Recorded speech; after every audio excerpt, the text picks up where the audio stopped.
am so excited to make this video. I'm moving to Mexico permanently in 2 weeks from right now. And I am so excited to share this with you. This video specifically, I want to talk about a couple of different things. I want to talk about one, why I'm choosing to move back abroad again, and specifically, why am I choosing Mexico? And then I also want to talk about some things that I've been doing to prepare myself for getting there in just 2 weeks' time.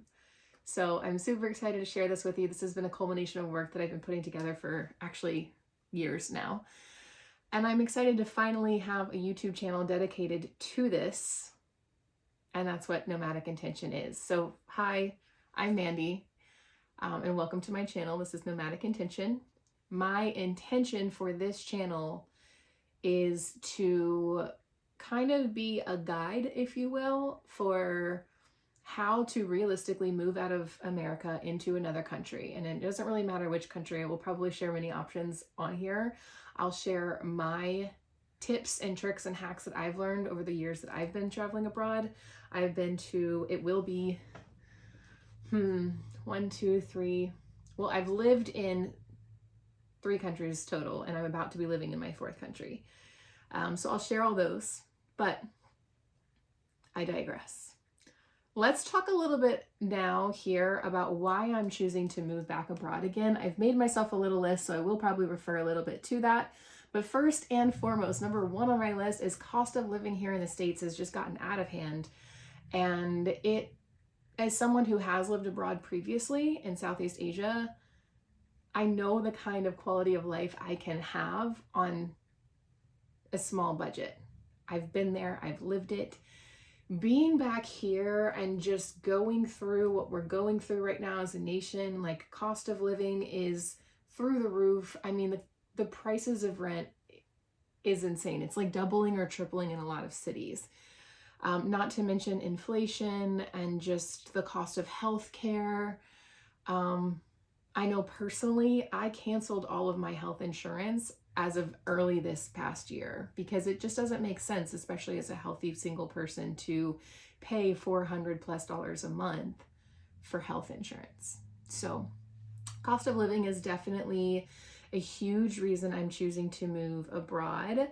More value for my money, access to all of the everyday comforts that I could want, but also without stressing. I can go out to eat with friends. I can pay my rent affordably and comfortably. I don't have to stress about it. And also just living an overall wellness lifestyle that is important to me. Wellness, going to yoga classes, going to the gym, going to get breath work done and different energy work sessions. Like, those are really important things to me in my health. I have been going through a little bit of a health journey this past year specifically. And so those things are really important to me for getting my health back and getting my vitality back. And realistically, here in America, those are not things, including massage, facials, those things like that, you can't realistically just go get every month, not with most people's budgets in America. So cost of living, hands down, number 1 reason. The second reason is also the food quality and the health quality. So obviously we talked a little bit about health insurance. That's really what I mean by that. It's just so expensive to go anywhere. With my personal health journey recently, I've been primarily just seeing a functional health practitioner. It's more aligned with what I believe in, but also has actually been really helping me. A lot of what I've got going on right now is it's my adrenals. My adrenals are not working the way that they should because of high stress. And most of that is related to cost of living issues here in the States. So the incredible high stress that I was in this past year due to financial reasons, health insurance, things like that, caused me to get sick. And the actual doctor, before I canceled my health insurance, was unable to find what was wrong with me. And functional health practitioners were able to. But because insurance doesn't cover that, you're going out and you're spending money out of your own pocket to get these things covered. And I know that living in another country such as Mexico, it's a lot more affordable to have those, and it's a lot more aligned with a lot of the practitioners that live down there as well. So that, but also food quality.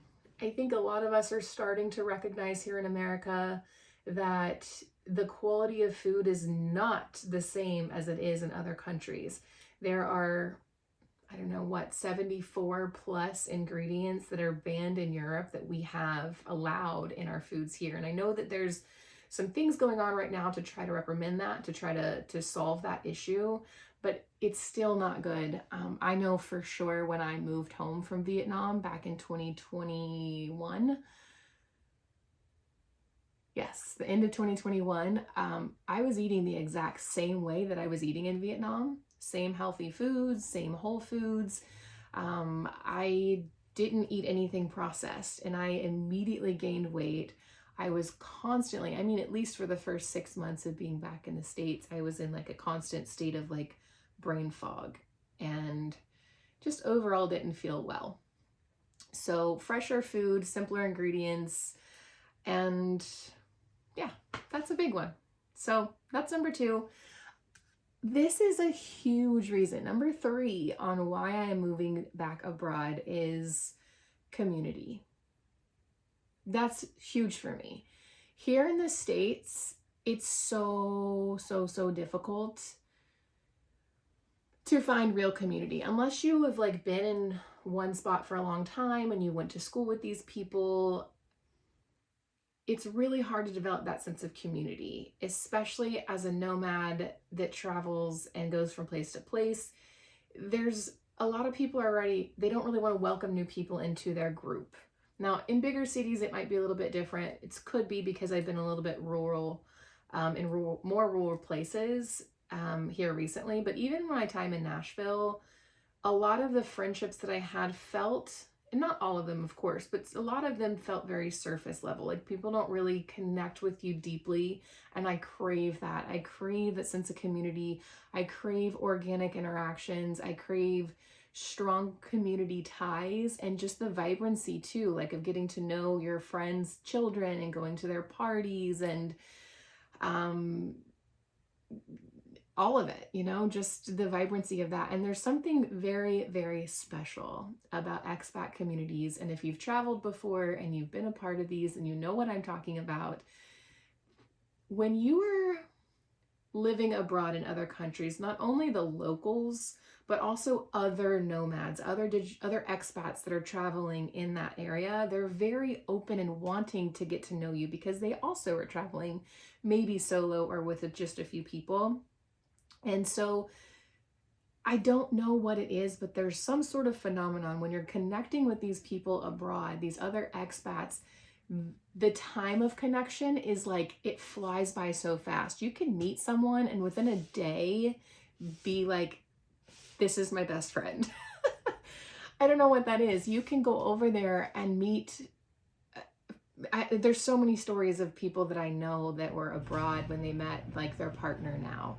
And like they fell in love with their partner within like a week. And it's just like the speed of connection is so much faster because it's almost like you skip a lot of the fluff that we tend to start with here and in the States. And there's also here in the States, I feel like there's always like a wall put up.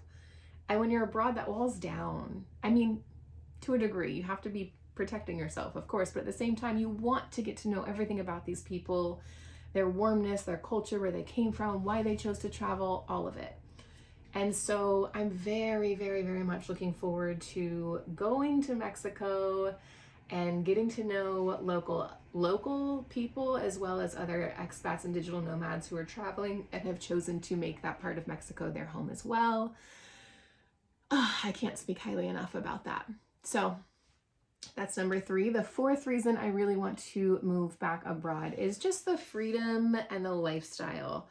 Kind of ties back into number 1 with the cost of living here. It's so challenging to do anything extra and feel like you have any sense of freedom here in the States. Whereas when you are abroad, you know that the small, whatever you're earning for the small cost of living You can afford to do extras. You can go to certain adventures and certain trips and certain like whatever, but also just working remotely. Like I work remotely, and living in the States as a remote worker is challenging. Once again, it's that sense of community. There's not a lot of, at least again where I live, there's not a lot of community that you can have. If you go to a coffee shop or a restaurant, you're probably, in my case, going to be the only one there with a laptop trying to do work, while other people there are just, with their families eating real quick or grabbing something to go and then taking it home or back to work. So there's not a lot of ability to, to meet more people there. But working remotely, the freedom of being able to just go from cafe to cafe and it be okay for me to be on my computer while working. And also just, like I said, the wellness aspect, yoga, Pilates, massages, walking on the beach. I mean, let's be honest. If you're around a body of water, you're probably a little bit happier. Anytime we are in nature, we are happier. Okay. So that is huge. And yeah, that pretty much wraps up the main reasons of why I'm choosing to move back abroad. And specifically, why Mexico? Mexico, for me, the main draw is honestly the proximity to the United States. And the reason I say that is because I did used to live abroad in Southeast Asia. I loved my time abroad in Asia. I would go back in a heartbeat. The cost of living, the people, literally everything. Like Vietnam has a huge piece of my heart, and it always will. And I will go back and visit. But when you live a 30-hour flight away from your family, it does make things harder. And I am an aunt now. I have a she'll be 3 tomorrow, year-old niece, and I have a nephew who was born on my birthday this year. He's still a little newborn. So it's so important for me to be close to these little kiddos and watch them grow up. I don't want to be too far away from them. I'm very close with my sister. I'm very close with my mom, and I just want to be able to be home and close enough to them. Also, a lot of my really good friends here in the States have their kids, and they kind of know me as auntie as well. So being able to be close with them and just kind of watch them grow up. Again, community, it's very important. So that's the primary reason I chose Mexico. If I'm being honest here, I am moving to Tulum, Mexico. And if you have been there before, you know that it's not the cheapest place to go in Mexico. There are definitely more affordable cities to move to. But I chose Tulum because it's the lifestyle, it's the energy of Tulum. I love Tulum. I'm not 100% certain I'm going to be there for a long time. It could just be a few months, but it's my starting point. So Mexico, cost of living, the vibrancy of the people, the culture, the food, the beaches, and the proximity to the States. Now, next thing I really want to talk about with you is how I've been preparing to go to Mexico, what I've been doing to get ready for that. So I've had quite a few people message me over the years and say, how did you do this? Is this realistic? Don't you have to look through a bunch of visas? Don't you have to qualify for a bunch of different visas? So I'd like to cover a few things here on how I'm preparing for my move specific to Mexico. Now, if you're moving to different places, that process might be a little bit different. The first piece that you really have to think about is your financial piece, right? So you have to think about, okay, well, what am I earning monthly? If you're a digital nomad, you know what you're making. And is that a realistic amount of money in order to go to this country? Some countries right now, because of traveling and because there's a lot of Americans actually leaving the U.S. to travel abroad and to move abroad, they are increasing their prices. So if you, for example, use Airbnb to book your rental, your place of where you're going to stay, Airbnb charges extra too, plus certain times a year.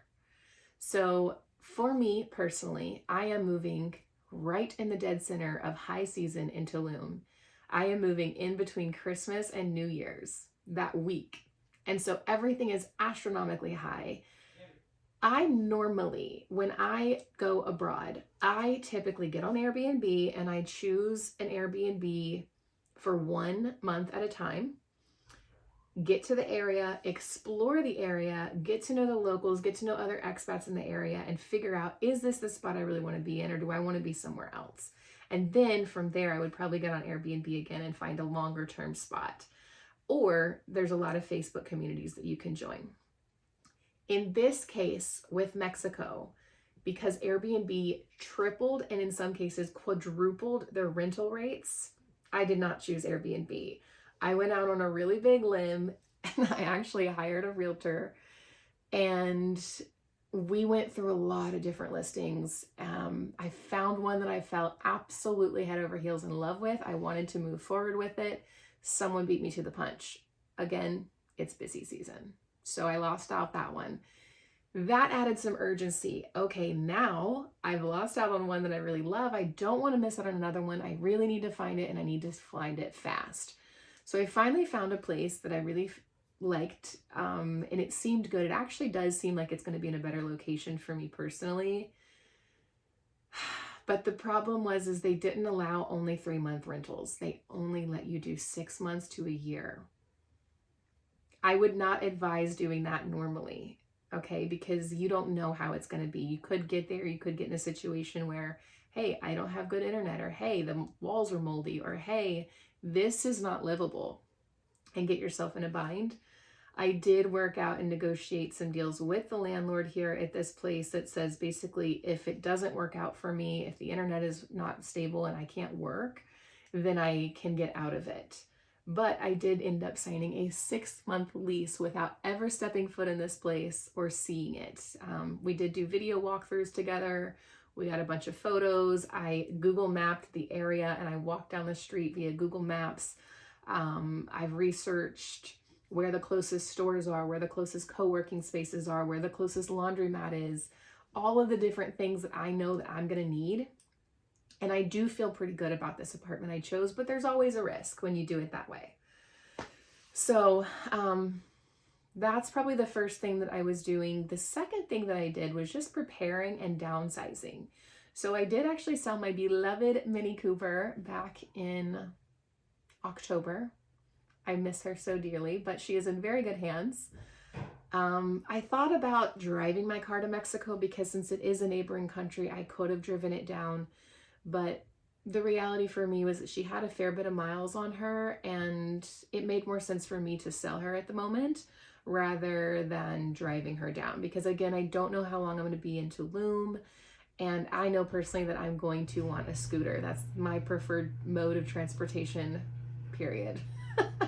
So I sold my car back in October. Not only did it give me a little chunk of cash to go towards Mexico, but it also relieved me of having to pay insurance and deal with the car back here, etc. So if you are thinking about seriously moving abroad, thinking about selling your car is helpful. You also have to start thinking about, what do I really need and what do I not need? So downsizing is hard for so many people. And I know. And so what I would say here is try to be realistic on what you really will wear and what you won't. I know a lot of people, me personally, when I first moved abroad to Thailand, I left with only 2 backpacks. I had a big backpack on the back and I had this little backpack on the front. In the front, I had my computer and a lot of my office things. And in the backpack, I had clothes, shoes, things like that. Now, for me, because I did end up living over there for such a long time, I obviously bought a lot more stuff. I ended up moving home after 4 years abroad in Southeast Asia with, I think it was like 4 suitcases, a huge duffel bag, a cat, and some other things. It was essentially 9 bags in total that I came home with. Just crazy. But I also learned that when you pack initially for a country, there's a lot of things that you're realistically not going to wear. So for me going to Mexico, I'm trying to be very realistic about what to pack and what not to bring. You got to think about the climate. You got to think about the weather. What kind of shoes are realistic? I'm not going to wear cowboy boots or heels down there ever. I don't need jeans because it's too warm. Jeans stick. I don't want them. I want flowy clothes that are also easily packable and lightweight. So downsizing is part of it, obviously. Getting rid of furniture. You know, if you're like really getting ready to move, for me, I'm in a position right now where I've already sold all my furniture. I don't really have that issue. It's just a matter of packing. Actually, this is a piece of my furniture, but I'm at my mom's house right now and she's keeping this because we love this chair. So that's my only piece of furniture at all. So downsizing, things like that are important. The other thing that you need to do is start thinking about your visa and your long-term planning down where you're going. So every country is different here. If you're moving to a different country, you're obviously going to want to research this. So many countries, especially since COVID, have really they've implemented a digital nomad visa. A lot of countries had them before, but post-COVID, they needed to ignite their tourism again. And so offering digital nomad visas was huge. And a lot of countries are offering really great ones. Mexico's tourist visa is what I'm going to come in on at first. There's a couple of different routes that you can take for Mexico. You can come in on a tourist visa and be there for 6 months. And then in order to basically re-up that, you would have to leave the country and then re-enter as a tourist visa for another 6 months. I am going to start my journey with just a tourist visa for 6 months. And depending on how it goes when I get down there and what I do decide on as my next steps, I may or may not go for temporary residency after that. Now, you can apply for temporary residency very easily in Mexico. You do have to prove a few things. You have to prove that you earn a certain amount of income. I think this year for 2026, it has gone up and it's now essentially $4,500 a month that you have to prove that you earn. Now with Mexico, they're kind of weird. They don't let you be self-employed. So if your money is coming from your own business, there are some loopholes you kind of have to jump through. And I'm working through those loopholes right now if I decide to go that route.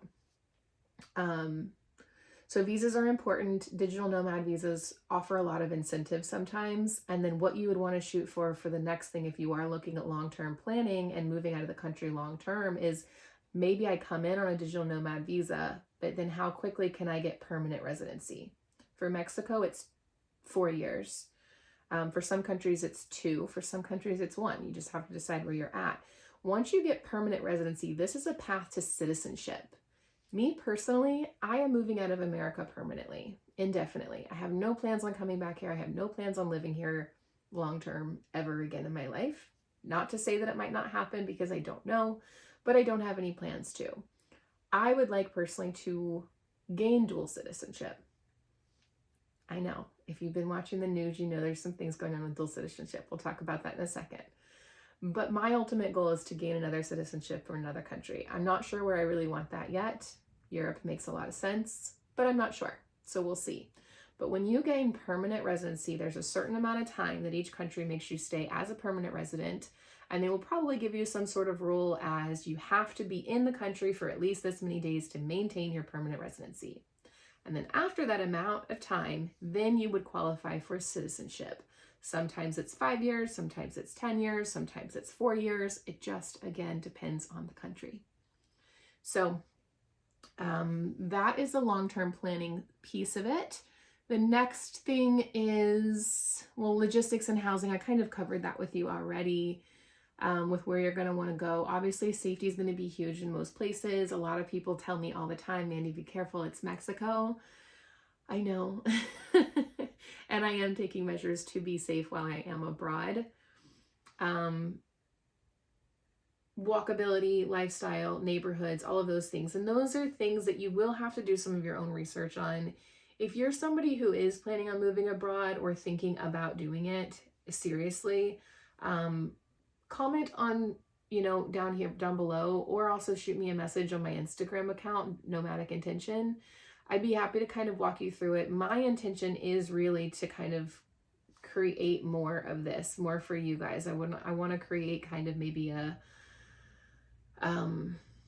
booking link where you can book an appointment with me and we can have like a free consultation over what to do and what country you're considering. And then I can kind of help you map out the next steps for you and what that would look like. So if that is something of interest in you and you're at least having that conversation or you're having that thought process, I may already have a link below for a calendar. If I don't, please feel free to message me or comment on this this post and I will reach out to you directly.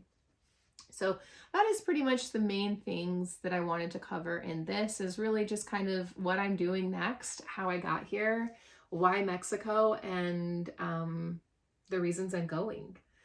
So I am very excited for this journey ahead. This is my very first YouTube video that I am posting, and that in itself feels very liberating to finally post. I hope that these videos do improve as we go along. The next video that you can expect from me is going to be the actual move itself.